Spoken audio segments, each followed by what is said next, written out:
सतीश आज एकदम छान बेत झाला होता, मस्त. नंतर एवढं प्रेमाने आम्हाला जेवायला बोलवलंस, इतका छान पाहुणचार केलास, खूप आनंद वाटला. मलाही खूप छान वाटलं. अहो आजी, मग अजून थोडा वेळ तरी थांबा. तसंही राजन काकाकडून बिझनेस टिप्स घेण्याचा चान्स फार कमी मिळतो मला.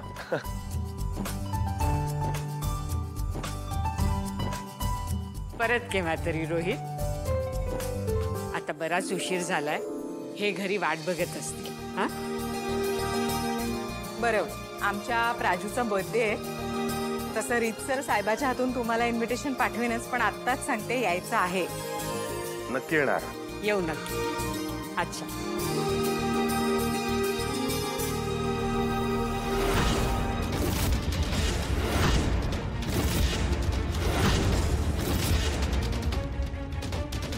काय ग, ही अशा कपड्यांमध्ये इथे काय करते? काय नाही ग, नवीन ड्रामा हिचा. अजून काय असणार? अनिका, तू इथे काय करतेस? काय अनिका, काय आता नवीन ड्रामा? ड्रामा नाही आहे aunty. I am really trying to improve. मी स्वतःला सुधारण्याचा प्रयत्न करते.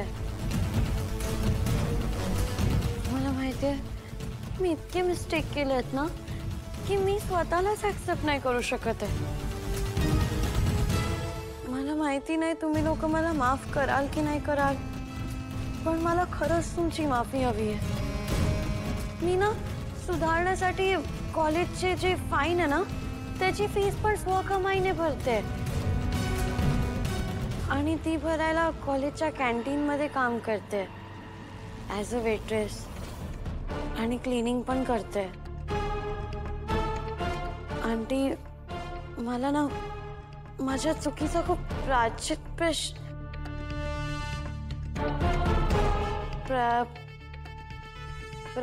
आहे.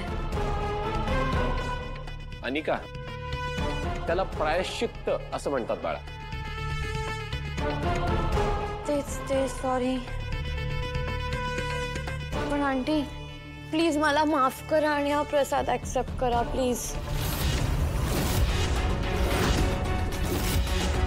आम्हाला नकोय हा प्रसाद. नाही तर आंटी प्लीज ऍक्सेप्ट दिस. मला माहिती मी खूप चुका केल्यात, मला तुम्ही माफ नका करू पाहिजे तर, पण प्लीज देवाचा प्रसाद आहे त्याला नको नका बनू. प्लीज ऍक्सेप्ट करा आंटी, प्लीज प्रसाद ऍक्सेप्ट करा aunty. Aunty please. Anika, Nayantara, घ्या ना एकदा हा प्रसाद.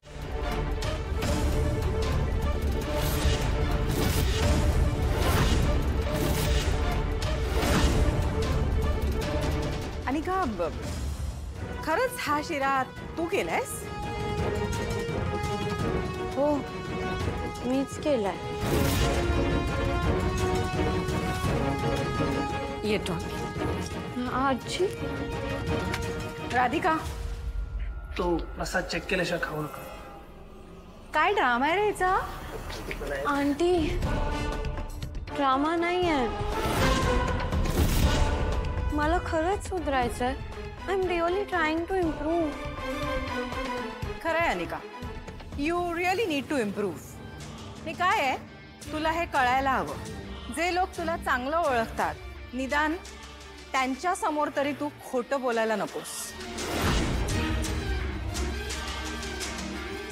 एनिवे, तू आता आमच्याकरता हा प्रसाद आणलाच आहेस तर तूही जेवून जा. चला. एक मिनिट, मागे हो. मागे हो, अजून थोडी मागे हो. बस.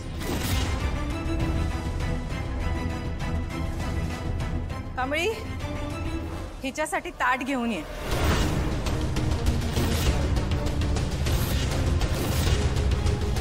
कमळी, हिच्याकरता ताट घेऊन ये.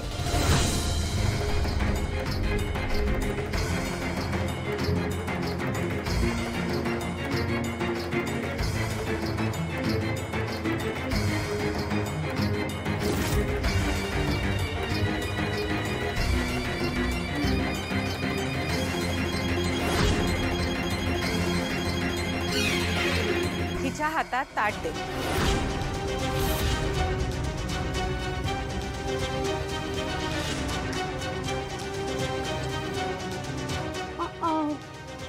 गावच्या तुला या स्पॉटवर बघून ना माझी तर भूकच मेली यार.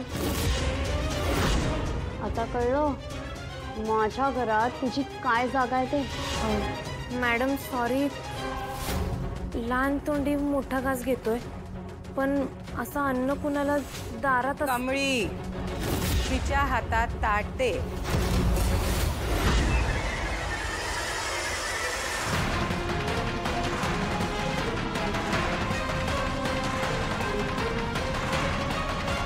अनिका, तुला एवढं सुद्धा कळत नाही? समोरचा माणूस आपल्याला काही देत असेल तर हात नेहमी खाली असावे.